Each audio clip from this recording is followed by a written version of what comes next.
Welcome to the European Parliamentary Research Service podcasts. The global race to 6G has begun, and the stakes are high.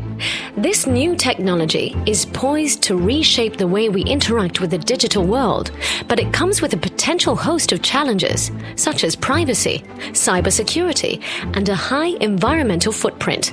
Let's take a peek into our digital future. 3D mobile holograms, truly immersive extended reality, remote surgeries, exact digital replicas of real-world objects and people. The era of 6G is coming, and it promises to revolutionize the way we connect with the world and with each other.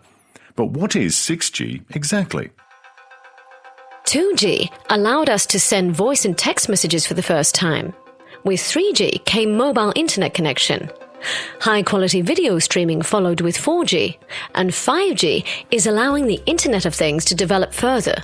But 6G will take our connectivity to an entirely different level, creating real-time interactions that will blend the limits between the physical and the digital worlds. It will not only improve applications on previous mobile generations, but introduce new ones, such as truly immersive extended reality, opening a world of possibilities in health and medicine, entertainment, education, or manufacturing. Let's take the idea of digital twins as an example, combining the use of advanced sensors, artificial intelligence, and high-speed connectivity, ensuring an ultra-fast transfer of data across the network. We could produce exact digital copies of objects, systems, or even people in a virtual world. Now you may be thinking, what's the advantage of that?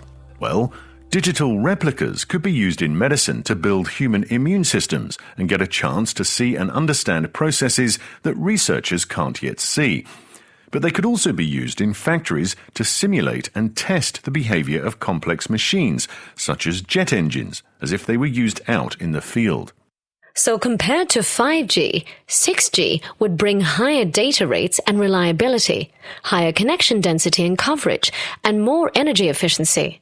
But the promise of unprecedented capabilities comes with equally unprecedented challenges. Stay with us. While 6G aims for energy efficiency, the increasing demand for data and connectivity may come with a high environmental footprint. Here's Stefano De Luca from the European Parliamentary Research Service.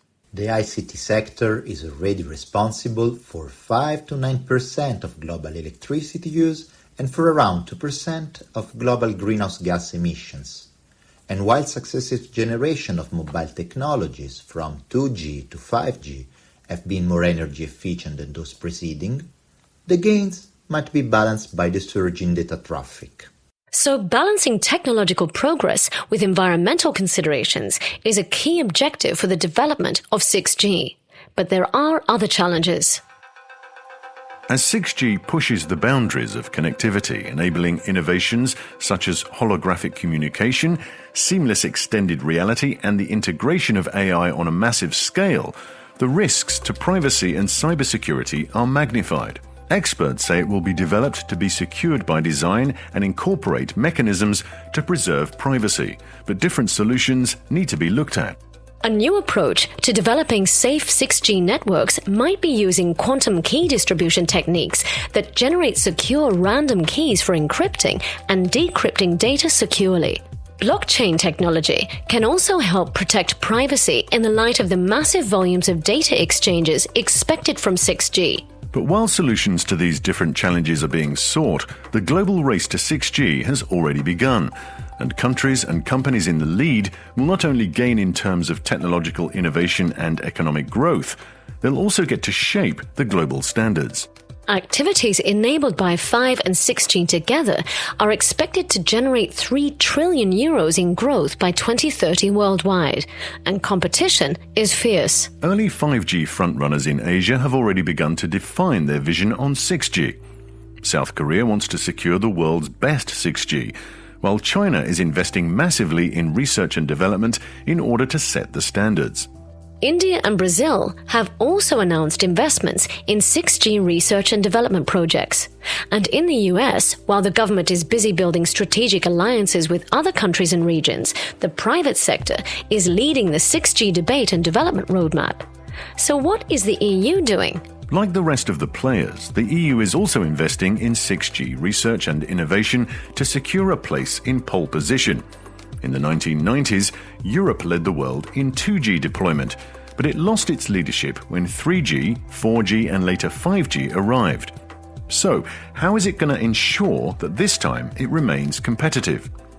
We spoke to Bart Rothuis, the Parliament's rapporteur on Europe's Cybersecurity Directive and an expert in the field.